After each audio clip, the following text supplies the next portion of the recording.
장애인이랑 비장애인이랑 동등한 대우를 받고 있습니다. 장애인들 가족 여러분들이 다 한 자리에 있습니다. 4월 20일 장애인의 날을 맞아 대구 시민운동장에서 제39회 장애인의 날 행사가 열렸습니다. 장애인의 날은 장애인에 대한 이해를 깊게 하고 장애인의 재활 의욕을 고취하기 위한 목적으로 제정된 기념일입니다.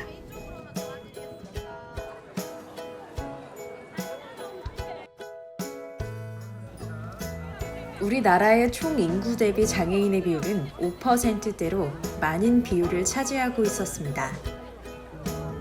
이렇게 많은 장애인들은 비장애인과 동등한 대우를 받고 있을까요?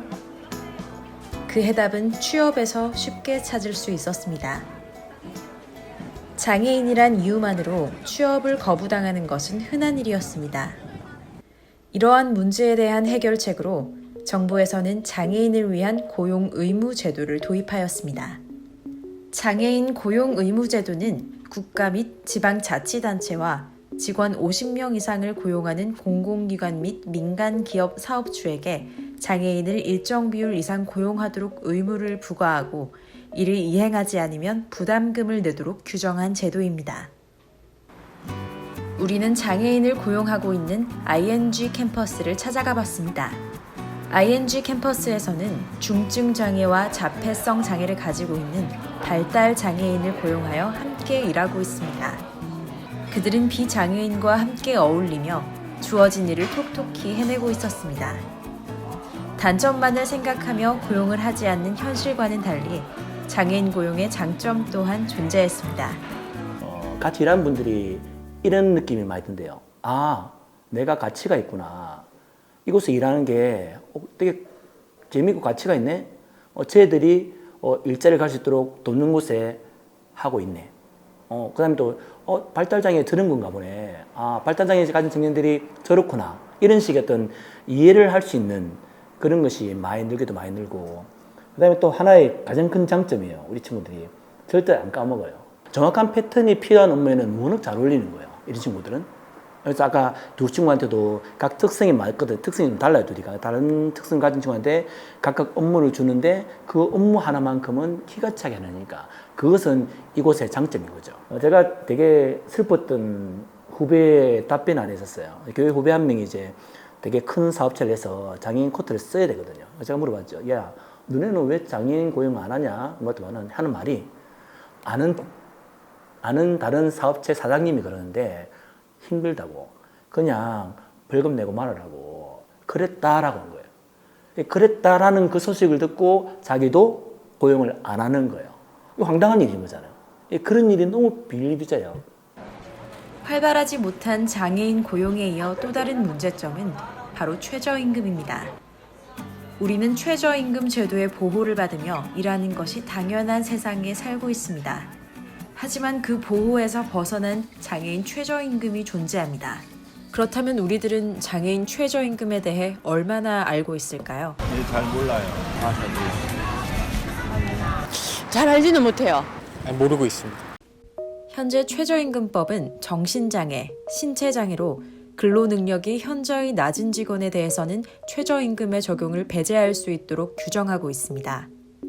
장애인에게만 차별적으로 적용되는 최저임금 적용 제외 조항, 그들을 위해 노력하는 장애인 차별 철폐연대의 이야기를 들어보았습니다. 그 최저임금법 제7조에 보면은 정신적인 장애나 신체적 장애로 인해서 근로능력이 현저히 떨어지는 자에 대해서 최저임금을 적용을 제외해도 된다는 그런 조항이 있습니다. 그래서 이 조항이 이제 장애인 차별적인 조항이기 때문에 이 조항을 삭제하라는 운동을 하고 있고요. 그래서 최저임금법 제7조를 삭제하고 모든 중증장애인들 최저임금을 받을 수 있도록 그 다양한 정책적인 대안을 주로 얘기를 하고 있는데, 저희 단체 같은 경우에는 중증장애인이 일할 수 있는 일자리가 일단 너무 없는 게 문제다. 그래서 이걸 민간 차원에서 뿐만이 아니라 공공에서도 중증장애인이 일할 수 있는 직무 개발을 많이 해서 공공 일자리를 최소한 1만 개 이상을 확보해야 된다라고 주장을 하고 있죠. 최저임금법에 중증장애인은 이 최저임금 적용을 제외할 수 있다라는 조항이 있고 합법적으로 대한민국은 중증장애인들을 이 최저임금에서 제외시키고 있다라는 것이고 이것은 유엔의 장애인 권리 협약이라고 있는데 거기에 의해서 수정하라고 이제 인권적인 문제로 지적받은 상황이에요. 그래서 대한민국은 유엔에 가가지고 코피 깨지고 온 거죠. 지금 대략 한 10,000명 정도의 특히 이제 발달 장애인들에 대해서 최저임금을 적용을 제외시키고 있어요. 이러한 노력에도 불구하고 여전히 장애인 임금에 대한 차별은 존재했습니다. 뭐 주로 병원복 만드는 일 하는데 평소에 저희들은 그냥 핀 만드는 일만 합니다. 학교 내 일자리 때는 한 70 정도 된 것 같았고 그 작업장에서는 처음엔 9시간 일했었는데 그때는 한 18만 원 된 것 같고 나중에 8시간으로 바뀐 뒤에 약 20만 원 정도 받았습니다. 제가 제 핸드폰 안에 보면은 최저임금 관련해서 기사들을 제가 리뷰를 많이 모아놔요. 속이 상하니까. 어떤 분이 20 몇 년 일했는데 그분이 20 몇 년 일한 급여가 43만 얼마인가 그랬어요. 우리 이 친구도 아까 8시간 9시간 일하고 20만 원 받았다 하잖아요. 그 정도면 좀 적게 받은 순간인데 거의 대부분 다 그 정도로 봐야 되는 거예요. 그렇다면 장애인 최저임금은 어떠한 방향으로 나아가야 할까요? 최저임금이라는 개념 자체가 어떤 일이든 간에 이 사람이 이 사회에서 그 살기 위한 뭐 최소한의 생계를 보장하기 위한 그 비용이라고 생각을 해야 되는 거기 때문에 일단 노동력과는 관계없이 얼마간의 일을 하면 그 정도의 그 임금을 받아야 된다라는 차원에서 이해가 돼야 되기 때문에 되게 중요한 게 하나 있는 것 같고요.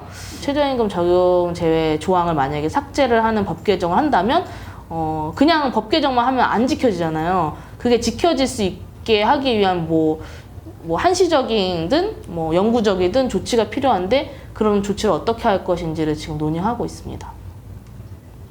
그러니까 그 조항이 분명히 그건 없어져야 되는 거고요.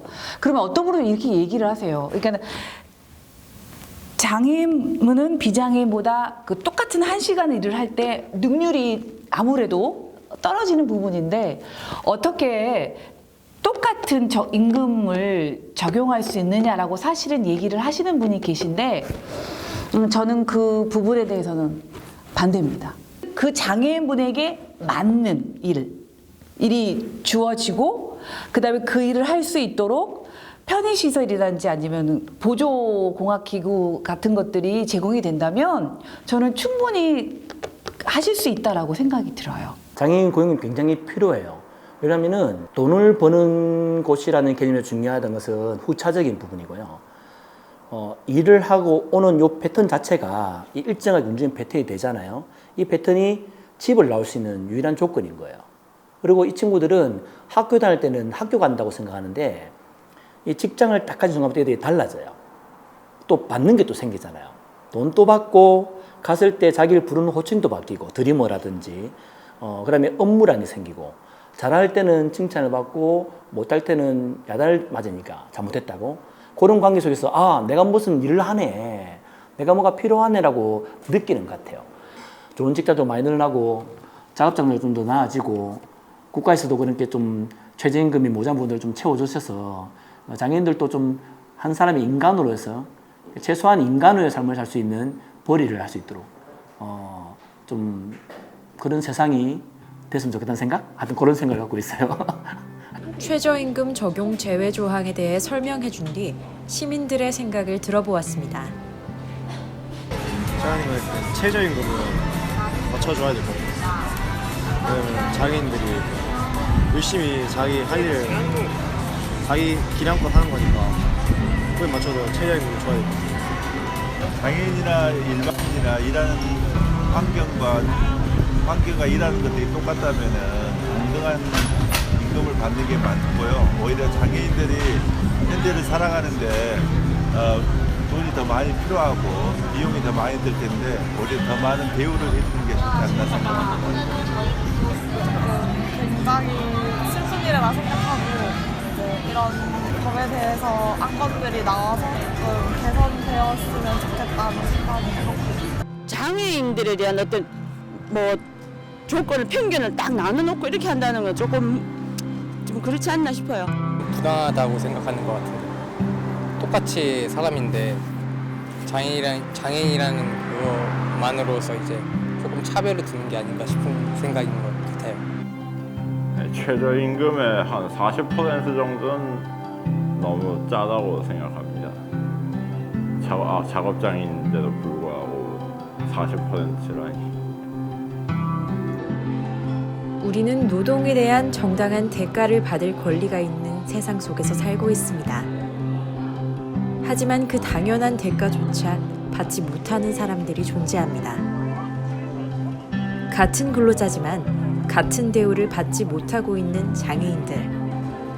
그들도 우리 사회를 이루고 있는 구성원입니다. 삶을 살아가는 데 필요한 최소의 노동 금액. 그것은 우리 모두에게 해당되어야 할 것입니다.